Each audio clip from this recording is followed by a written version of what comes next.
अभी जो integrated residential school है अपने मदनूर मंडल को दिया गया है, वो बहुत बड़ी बात है मदनूर के डेवलपमेंट के लिए। रेजिडेंशियल स्कूल के लिए हम 20 एकड़ का ज़मीन हम एलोकेट करे थे, तो गवर्नमेंट ने उसको एक्सेप्ट करके अपने को सैंक्शन किए हैं। तो जो मेरे को बहुत खुशी की बात यह है कि जुक्कल कॉन्स्टिट्यूएंसी जो एजुकेशनल हब के ओर दौड़ रहा है।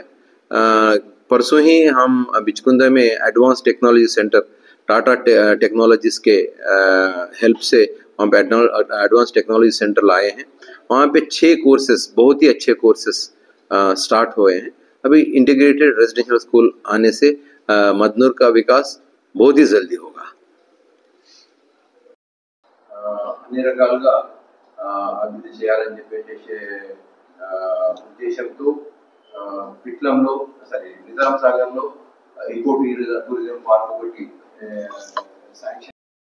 ఇవి మాత్రమే కాకుండా హెల్త్ కి సంబంధించి ఒక నూతనమైనటువంటి సిస్టమ్ తీసుకొచ్చి ఇక్కడ హెల్త్ పరమైనటువంటి సదుపాయాలను ఇంప్రూవ్ చేయాలని చెప్పేసి ఉద్దేశంతో స్టేట్ లో ఫస్ట్ స్టేట్ లో ఫస్ట్ బిచ్చుకుందా బిచ్చుకుందాలో దాన్ని 6 కోర్సులు పెట్టినాము.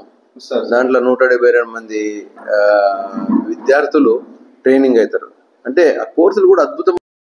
టెలిమెడిసిన్ ద్వారా మనం ప్రాథమిక చికిత్స చేసే విధంగా ఒక ప్రణాళిక రూపొందించడం జరుగుతుంది. అగ్రికల్చర్ మినిస్టర్ గారిని కూడా కలిసినప్పుడు మాకు అగ్రికల్చర్ పాలిటెక్నిక్ కావాలని చెప్పేసి రిక్వెస్ట్ చేయడం జరిగింది. ఒక ఈకో టూరిజం పార్క్ కోసము ల్యాండ్ రిక్వైర్మెంట్ కోసము పంపడం జరిగింది. అయితే అది మొత్తం నిర్వహణ కానీ దాని యొక్క ఎక్విప్మెంట్ కానీ మొత్తము టాటా టెక్నాలజీస్ వాళ్ళు ఇస్తున్నారు. టాటా టెక్నాలజీస్ వాళ్ళు ముందుకొచ్చి అది పూర్తి స్కీమ్ వాళ్ళ ద్వారానే చేపిస్తా ఉన్నాం. ఎందుకంటే దాని వల్ల క్వాలిటీ ఉంటుంది. ఆ తర్వాత వాళ్ళ సంస్థలలోనే పిల్లలని వాళ్ళు మంచి జీతాలు ఇచ్చి అబ్జర్వ్ చేసుకుంటూ ఉంటారు.